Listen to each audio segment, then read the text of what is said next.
What if money isn't what makes a society prosperous, but the way people earn, exchange, and use it?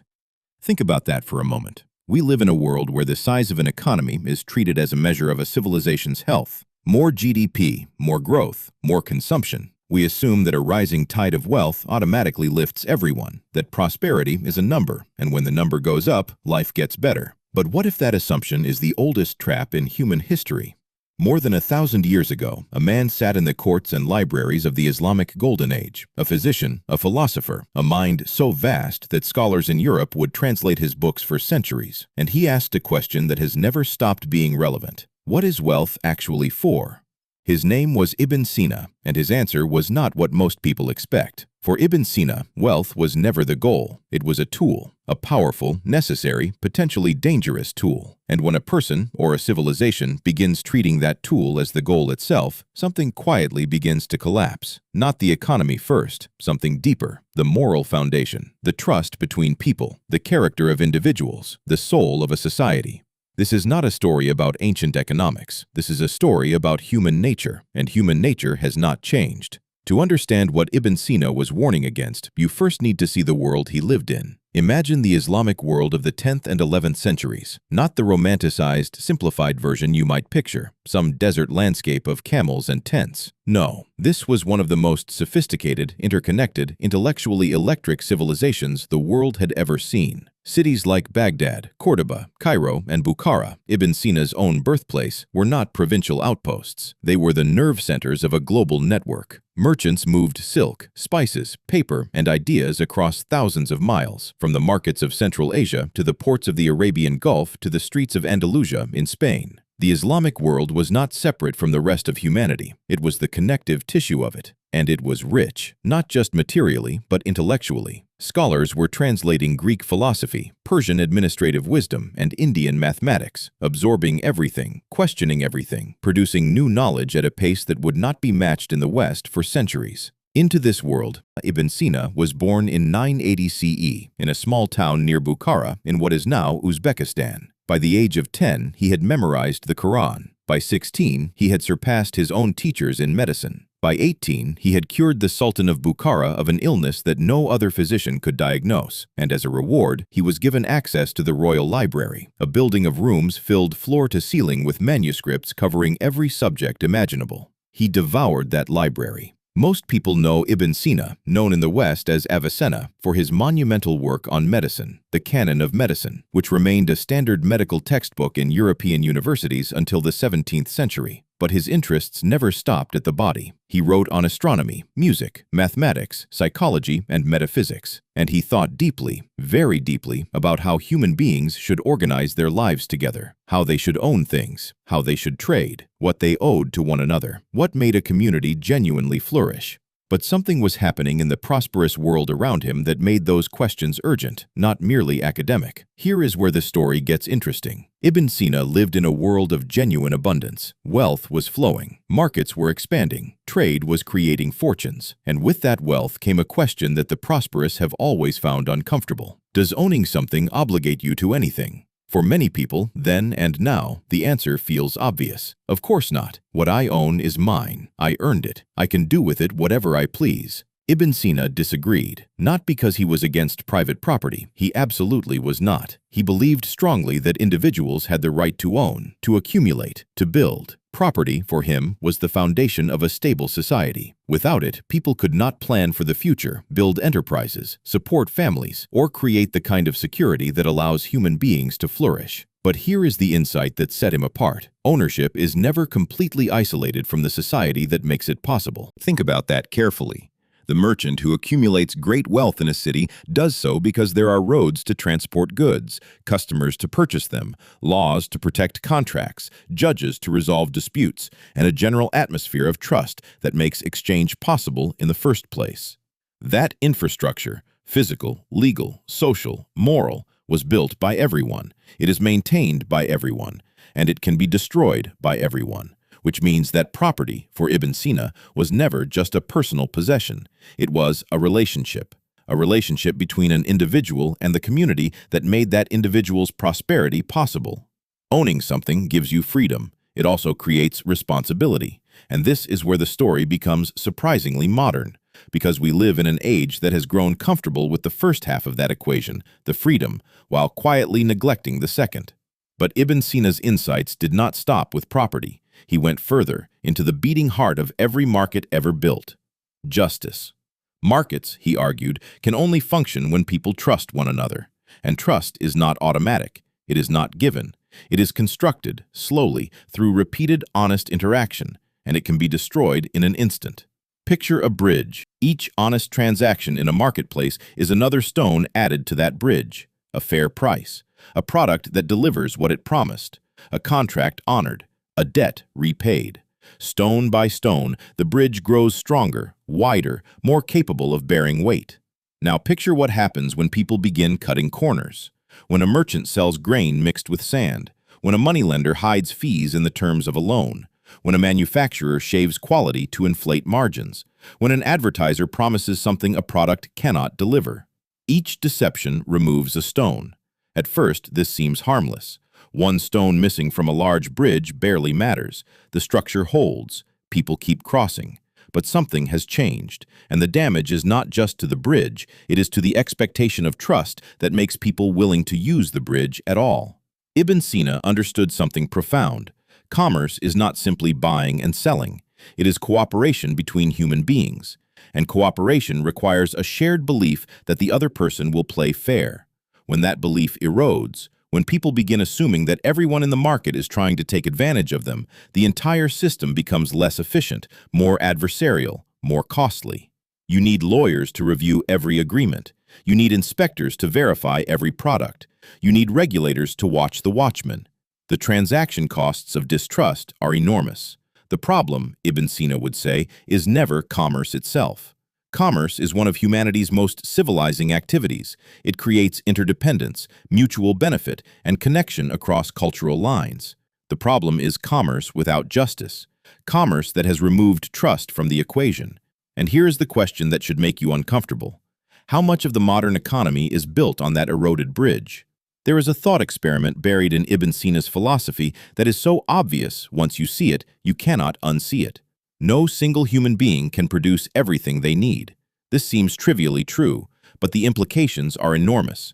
The farmer grows food, but cannot make his own tools, build his own house, weave his own cloth, or teach his own children medicine. The blacksmith makes tools, but depends on the farmer for bread, the weaver for clothes, the teacher for knowledge. The merchant connects them all, moving goods from where they are plentiful to where they are scarce, converting local abundance into shared prosperity. Ibn Sina saw this web of interdependence not as a mere economic arrangement, but as something morally significant. Human civilization is, at its core, a cooperative project. We survive and flourish not as isolated individuals, but as participants in a vast, invisible system of mutual contribution. Commerce, in this understanding, is not just about profit. It is about participation. Each person who works honestly, produces something of genuine value, and exchanges it fairly is contributing to the shared project of civilization. The artisan who makes beautiful pottery, the physician who heals the sick, the scholar who preserves and transmits knowledge, the merchant who ensures that goods reach the people who need them. Markets exist to strengthen this web of cooperation, not simply to enrich individuals at the expense of one another. And this is where the insight sharpens into something almost uncomfortable, because it raises a question about every business, every transaction, every career. Are you contributing something of genuine value, or are you simply extracting value that others created? Ibn Sina's framework had no patience for the second option. A healthy economy, in his view, depends not just on the presence of profit, but on the presence of contribution. But something strange was happening even in the prosperous world Ibn Sina inhabited.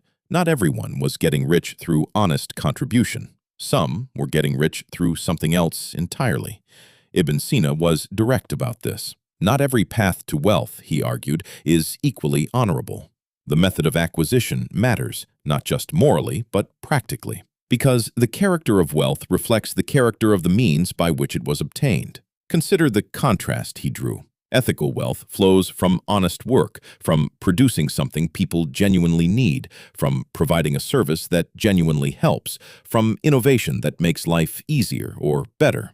This kind of wealth is generative. It creates value for the person who earns it and for the society around them. It is, in the deepest sense, earned. But there is another kind of wealth. Wealth extracted through fraud, through selling products that do not do what they claim, through hiding information that the buyer deserves to know. Wealth accumulated through exploitation, through taking advantage of people who have no other options, who are desperate or uninformed or powerless. Wealth manufactured through manipulation, through engineering systems that extract money from the many and concentrate it in the hands of a few without creating anything of value in the process. This kind of wealth is corrosive, not just ethically, but practically, because it poisons the trust on which markets depend. It breeds resentment, it creates instability, and it warps the character of the person who pursues it.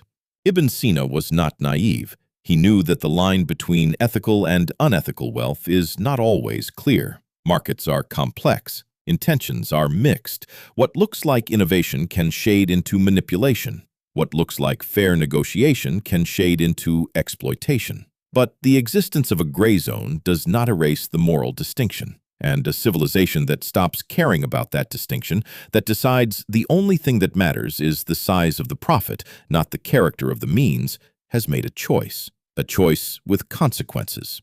What happened next, historically, shocked many observers, because civilizations that made that choice did not remain prosperous for long. Here is the warning Ibn Sina gave that has aged most strikingly into our own time. The problem, he said, is not wealth. It is what wealth does to the person who holds it, if that person is not careful. He described a pattern so predictable it almost feels mechanical. A person works hard. They achieve success. Success brings comfort. Comfort begins to feel like the baseline. What was once a luxury becomes a necessity. New luxuries are pursued. New comforts are acquired. Desires multiply. The threshold for satisfaction keeps rising. What once produced gratitude now produces only the desire for more. And somewhere in that cycle, the person changes. Not suddenly, not dramatically, but quietly, incrementally. The person who once found joy in simple things begins to find those simple things dull. The person who once worked with purpose begins to work for status. The person who once valued relationships begins to measure them in terms of usefulness. Self-discipline weakens, because self-discipline requires the ability to say enough, and a person trapped in the cycle of escalating desire has lost access to that word. Ibn Sina was not making a puritanical argument against enjoyment or comfort or beauty. He was not saying that wealth is evil.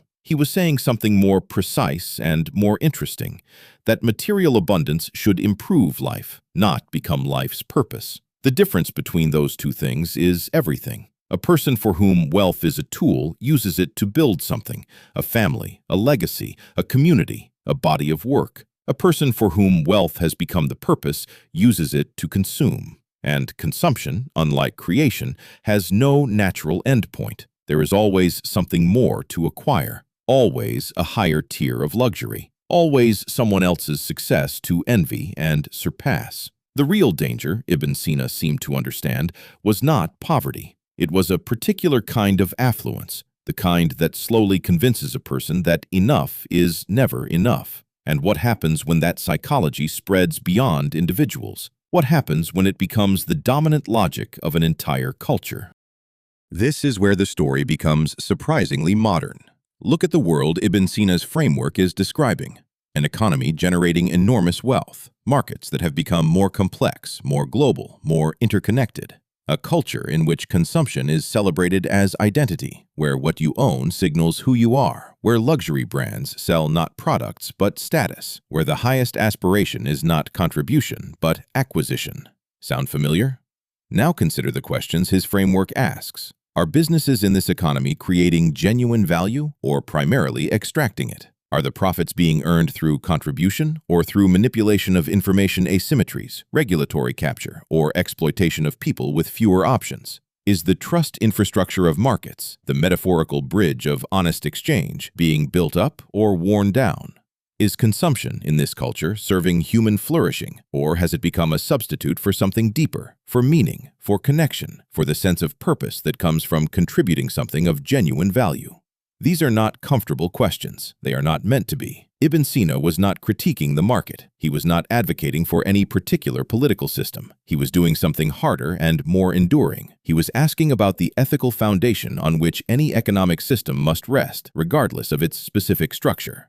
Because here is what history shows again and again. Technology changes, trade routes change, financial instruments change, currencies change, legal systems change, but human nature does not. The greed is the same. The fear is the same. The temptation to cheat when the incentive is large enough is the same. The tendency of success to breed complacency and excess is the same. The fragility of trust, how long it takes to build and how quickly it can collapse, is exactly the same. And the consequences of ignoring these realities are the same. Civilizations do not usually collapse because of external enemies first. They collapse because the internal foundations, the justice, the cooperation, the self-restraint, the shared commitment to something beyond individual gain, have been quietly eroded. The external enemy simply walks through a door that was already open. What makes Ibn Sina's ideas so unusual and so valuable is that he refused to separate economics from ethics. Modern economics, in its dominant form, treats these as separate domains. Economics is about incentives and outcomes, supply and demand, rational actors maximizing utility. Ethics is a different conversation, something you have in a philosophy seminar or a religious context, but not in a boardroom or a trading floor. Ibn Sina would have found this separation deeply strange and deeply dangerous. For him, economics is the study of how human beings organize their material lives together. And human beings are not rational machines optimizing utility. They are moral beings, beings with conscience and character and the capacity for both generosity and greed, for both honesty and deception, for both self-restraint and reckless consumption. Any framework for understanding economic life that ignores those moral dimensions is not just incomplete, it is misleading, because it will consistently predict that things are fine until the moment they are catastrophically not, because the erosion of trust, the corruption of character, the collapse of self-restraint are not captured in any spreadsheet. What Ibn Sina gave us is a lens for reading economic life at a deeper level. Not just, is the economy growing, but how is that growth being generated? Is it creating genuine value or extracting it? Is it building trust or eroding it? Is it strengthening character or corrupting it? Is it serving human flourishing or have people begun serving it? These are not soft questions. They are the hardest questions, and the health of a civilization depends on whether its people have the courage to ask them honestly.